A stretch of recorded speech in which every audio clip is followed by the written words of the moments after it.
Hi, Mark Reedy here. In this video I'm going to help you with work orders. So in order to create a brand new work order, you're going to click on the Work Orders tab. So you want to click on a piece of equipment first and then click on the Work Orders tab. And then go down here to the button at the bottom that says New Work Order. Go ahead and click that. And you can see at the top here we've got some stuff that's already pre-filled in. And this all comes from the equipment itself over on the equipment summary screen. And what you can do is you can fill in a reference number if you've got an outside reference number you want to use. The person that requested it is over here, requested by. The requested date is automatically filled in with the current date. Complete by date is the date that you want to have this done by. If the item is going to be, or this particular work order is completely a warranty issue, you can click that, or if it's a recall issue, you can click that. And the completed date is the date that was actually done. When you put a date in here, the work order is considered completed or no longer pending. And at that point, you can print it out as either a completed work order or as an invoice if you choose to. Completed miles, kilometer, this is where you're going to put your odometer reading at the time of the completion of the work order. And or you can put that in the beginning, either way. And the completed equipment hours, this is the hours meter. If you don't have an odometer in the equipment, and you can put the hours meter reading there. Labor items, this is pulled from this tab here over where it says labor completed, so you can't fill this in manually from this box. Miscellaneous, this you can put in your own amount here, and you can choose whether this miscellaneous item is taxable or not, and this would be based upon whatever taxes you choose down below here. Parts and materials used, you cannot enter manually into this box. That information is pulled, or the data and the cost are pulled from this tab here for parts and material used. And then the taxes, you're just going to put in the tax percentage here, and it's going to calculate it based upon your parts and materials used, and your if you want miscellaneous, that's going to add that in as well. And over in the under File, My Company Information, you'll see a checkbox there if you want to charge sales tax on labor as well. So then it would calculate sales tax on the labor. The default sales tax percentage, this DF button here, that'll pull in the default percentage from your My Company Information again underneath File. So File, My Company Information, and you will see the default tax rate that you want to charge, and obviously you can manually override that with whatever tax rates you want. If we just click that, it's going to ask me if I want to use the default tax rate, and this particular database is not set with any default tax rate, so it's not going to display any value there. Grand totals is going to total everything up for you, take the taxes minus all your items, minus any discounts, multiply the taxes in, add that in, and then give you your grand total. You can update the totals at any time if you have maybe made some changes and they haven't propagated to any of these fields. You can just update the totals. That will also happen when you do a save and close. Okay, so then we'll go over here to the description, and the description tab here, and you can see the first choice we have is service by. Now this can be your own shop, or it can be an outside vendor. So, and you can add to this drop down on the fly so that these can be populated with other vendors, outside vendors, if you want them to. Short descriptions are going to be populated on the fly as well, and you can put as many of these in here as you want to, and you can choose from the drop downs, and you can see here they've got a few blanks. So you can add just choose from the drop down, or you can type in here and it will start to pre-fill it in with information, so that you might not so that you don't maybe type something in that was already in the system, or something that's close to what you were typing in, so you don't have semi-duplicates where you have a slight misspelling on one and spelled correctly on the other.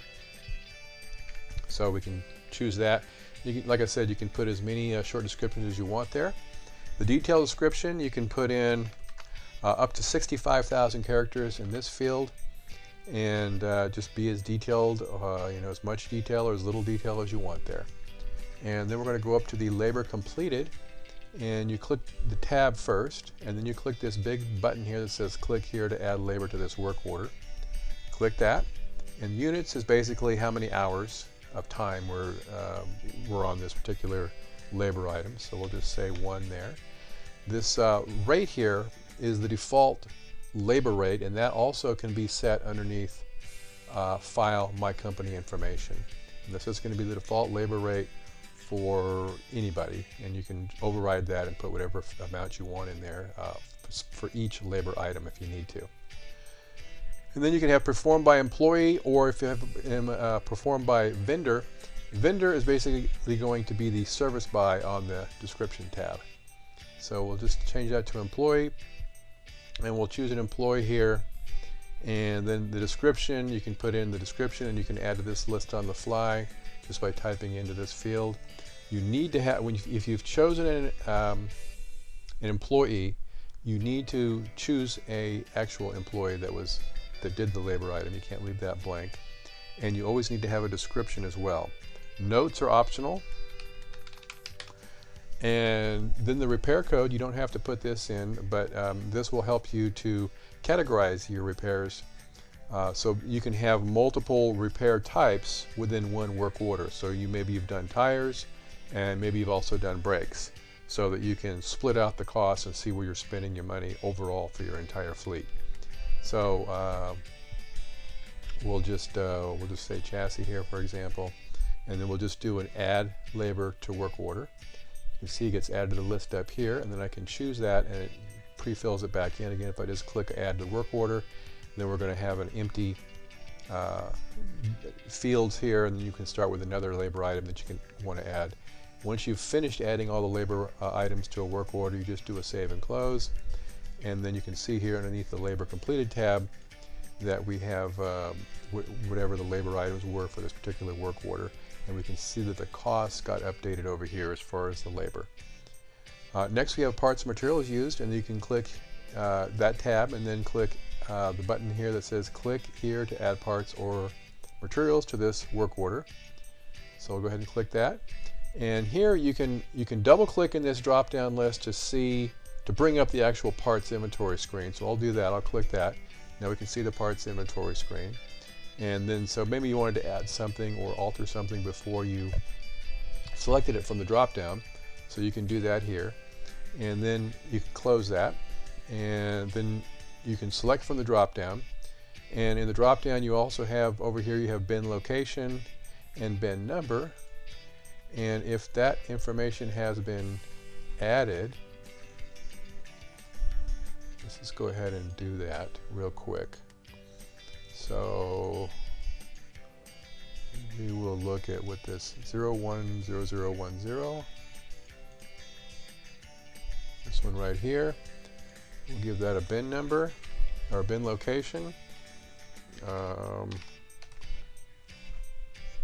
First we got to edit it. We're going to click the edit button here, and we're going to say shop, and we're going to add that, and then we're going to say bin number 2, and then we'll just close that.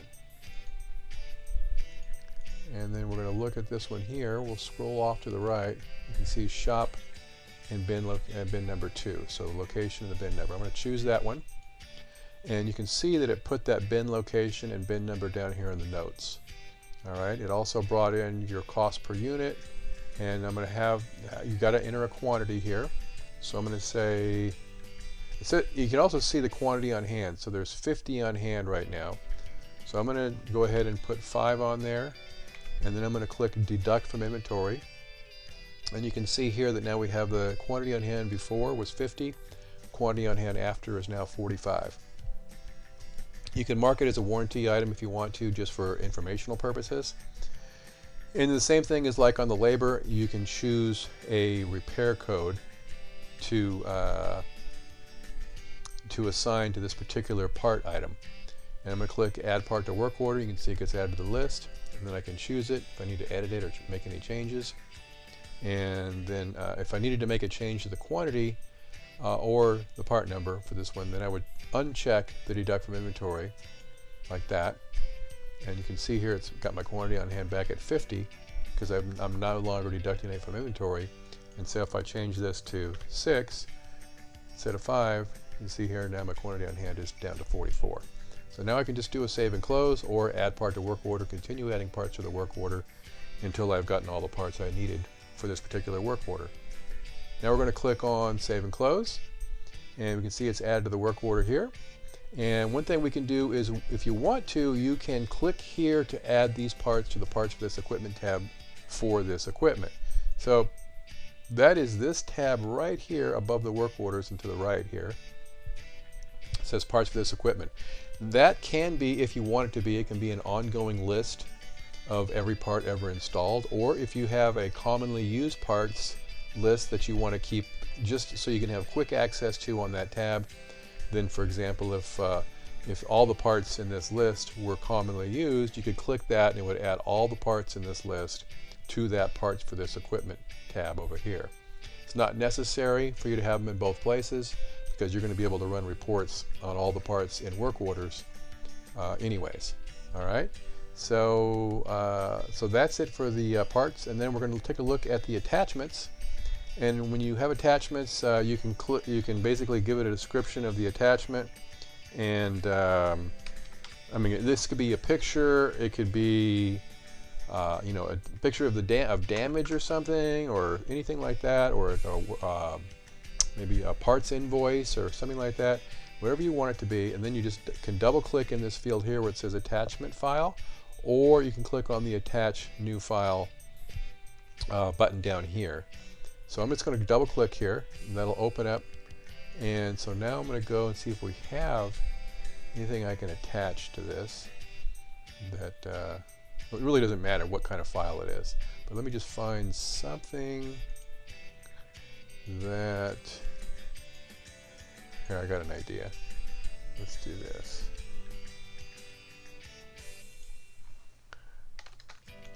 Okay, so we'll say this test.txt document. All right, so now we've attached the file.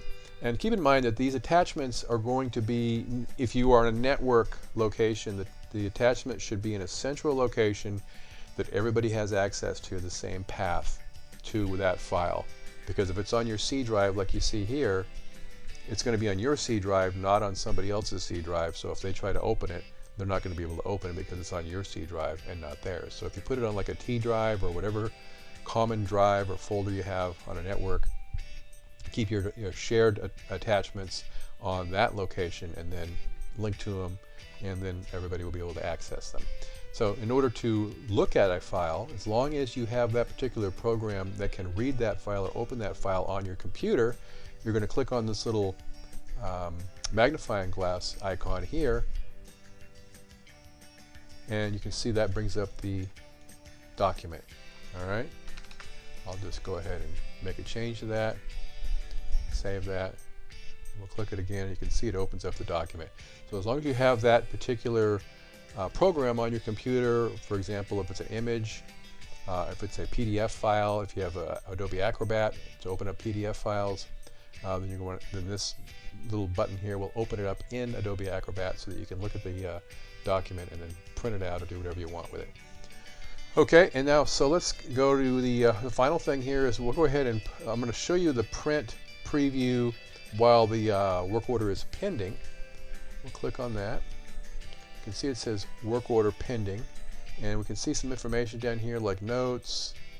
We can see the bin location and so forth. So we have all the information that we need is right there on the pending work order. You could print this out. Also, if you start off with a work order with no parts and no labor, you can print out a blank work order with just the description of what needs to be done.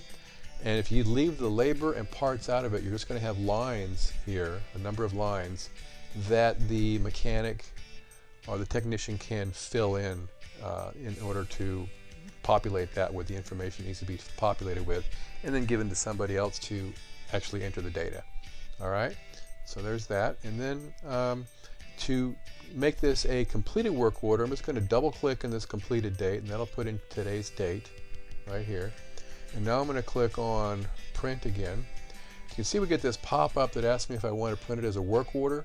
And I also have the option to stop asking if I want to print it as a work order, and also to always print completed work orders as an invoice. So I'm going to say yes, just so you can see how that looks. You can see it's changed the top from saying completed work order to now it just says invoice. All right, so that way you can use that to pass out an invoice to a client. All right, and okay. So a couple of other things I'm going to show you real quick. We've kind of gone over the work orders there. On this tab, you have ways to display your work orders, like only non-completed, only completed, and then you can sort by these with this sorting here. But you can also sort using these buttons at the top. If you want to sort by any of these columns, you can do that. All right. Okay, so let's go up to Forms, and then Work Orders List. And here you can actually look for a specific work order no matter where it is in your fleet. Doesn't matter which equipment it's on. You can type, if you know the work order number, you can type it in here, click search, and that will bring it up. You can also sort, this basically is all work orders. If you wanted to just see only the pending work orders, you can choose to filter it there, or only the completed work orders, you could filter it there. And then all the work orders with a non-default sales tax. So if you need to go in and look at those, if there are any, and if you want to correct those for any reason, you can. All right. So basically, I'm going to look at the I'm going to look at the pending work orders here, and now you can just double-click on it, and it'll bring up that particular work order, no matter which equipment it's on, and go ahead and make any changes you want to it, additions, changes, and print out if you need to. So that's the all work orders list, and that also you can recalculate the totals at any time. It'll go through and force an update on every single work order to make sure all the totals are calculated properly. All right, and now a couple other things is the tools and preferences, and you'll see under here there's work order / invoices. And here you have a number of options. For example, you can hide the delete button on work orders, and this is anytime this preferences, all these preferences underneath tools are specific to that particular computer. So if you've made this change or set up something on one computer, it's not going to propagate to the others. So you need to make those changes on each computer so everybody's is customizable. All right, so you can hide the delete button on work orders so that you don't actually accidentally, or so you can prevent accidental deletion. You can choose to always deduct work order parts from inventory, so that little checkbox where you would deduct parts from inventory, that'll be checked every time you add a part to a work order. And also you can have it always update the quantity on hand date whenever you've deducted a part using a work order. And then there's always display inactive parts when adding parts to work orders. So normally those would be hidden from you on the drop down, and this is your default of who you want to have the labor performed by, whether it's the employee or the vendor. So that checkbox or that tick box would be one or the other depending on which you have the default here. Printing, well, we've got an extra format for the work order printouts, so this actually adds some extra fields, and you can play with that and look at that if you want to. And then you can stop asking to print completed work orders as an invoice, and always print completed work orders as an invoice, and then always display parts notes on work order printout. So if you wanted to hide the parts notes, for example that bin number, bin location, then you could uncheck that, and that would hide the parts notes. And then the warranty checkbox and the recall checkbox, you can hide those on your work order printouts as well if you don't want the end user or the client to see those. Okay, I also wanted to show you this file, My Company Information, and you can see here the default sales tax for the work orders, and if you wanted to charge sales tax on labor, also if you wanted to charge sales tax on miscellaneous items as default, and that's how it comes from us, and then your default labor charge per unit or / per hour. All right, and now underneath reports you can find out about your totals on your work orders by going to reports and then more reports, and then just change the report type to work orders, and here you have a whole slew of different reports from just basically looking at the work orders that are all open or pending, completed. If you want to see your labors and parts, your miscellaneous labor parts, just discounts and taxes. If you want to see your labor totals by employee number, now this can be over a specific date range. Labor totals by equipment.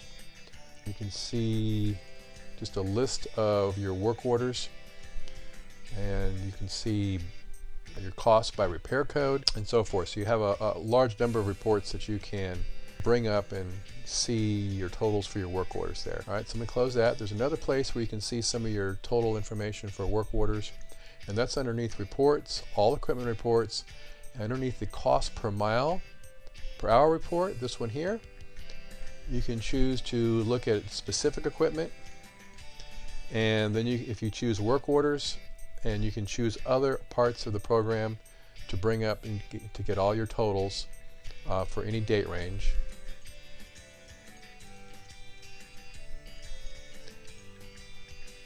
And let's just go ahead and run that for these 3 pieces of equipment, and you'll see how that looks. Okay, so then we see our odometer, beginning and ending odometer readings on the equipment.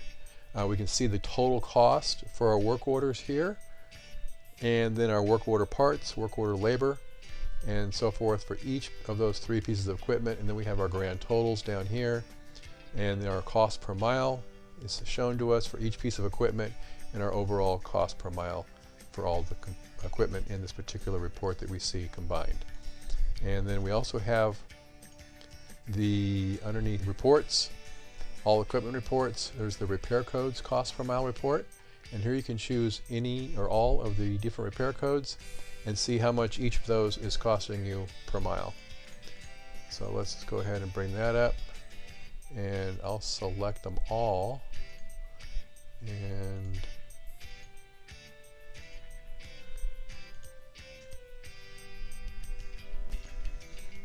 okay, so it showed us the repair code chassis and engine for this particular piece of equipment. That's the only place we've used the repair code on this database.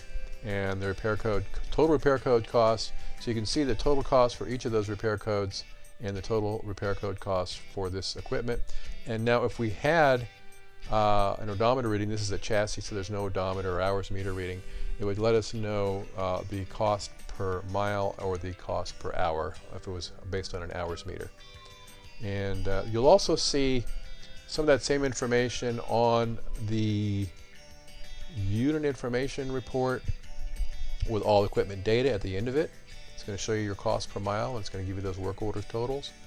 And then if we look at a specific piece of equipment and reports, and then unit information report with all equipment data, there's also one for the single piece of equipment, and that'll just bring it up for the equipment we're currently looking at, and that would give us basically this prints out everything, you know, your inspections, your lube services, your work orders, tires, wheels, fuel log, pretty much anything that you've kept track of for this particular piece of equipment. It's going to show you, and at the end it's going to give you the cost per mile for the date range that you've chosen.